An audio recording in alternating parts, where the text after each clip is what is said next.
你知唔知最近的胖貓事件？今天来香港旺角地铁站搭讪。怎么搭讪？粤语怎么说？香港这边都是这么搭讪的。Excuse me 啊，我想問下咧，你得唔得閒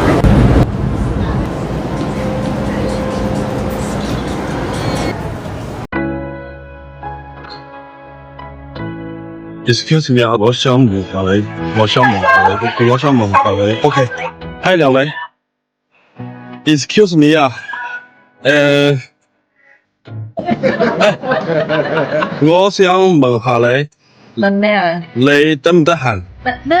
聽唔聽明啊？少少咯。方唔方便問你幾個問題？咩問題啊？方唔方便先？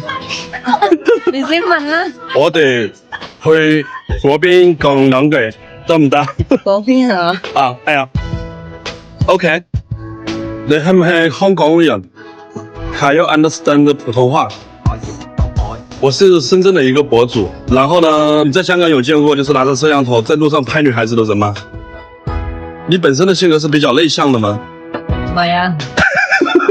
你係咩博主啊？嚟香港係揾嗰啲好食嗰啲嗎？你對美食沒什麼興趣，就是了解一下香港女孩子的本土風情。我在深圳很出名的。係咪啊？你有男朋友嗎？挑宅。有啊。你有男朋友還跟其他的男生講話？我有學過嘅。多偶的嗎？開玩笑嘅。有沒有人說你長得很漂亮？應該有吧。你是做什麼職業的？你估下。像你這麼漂亮的話，應該是賣化妝品的。你話係啊係啊。那就肯定不是。model。那你一個月的收入大概多少5萬到喎。那你對男朋友的要求是什麼？要不要求他有車有房？喺香港有房好難㗎。他沒有房，你也願意接受嗎？我覺得睇人品最重要吧。香港本身都係租房事比較多啦，係咯，冇咩人買得起房㗎，一住就得㗎啦。你選男朋友的標準是什麼？人品好咯。那他沒有錢也願意嗎？正因為只有錢啊，生存都已經好唔容易啊。你知唔知最近的胖貓事件？我有聽講到。怎麼看待這個男生呢？惋惜吧，因為自己都有細佬吧，跟住待人發現咗，就覺得好可惜咯。現在年輕人談戀愛很不容易啊。都係吧，而家經濟環境唔好，大家都唔容易咯。男仔細個嗰陣時嘅夢想可能係即係各種咩宇航員啊，或者係籃球員啊，但係18歲之後，佢哋嘅夢想就變成買車買房，所以就都係要多啲理解同埋寬容俾到自己心愛嘅男仔咯。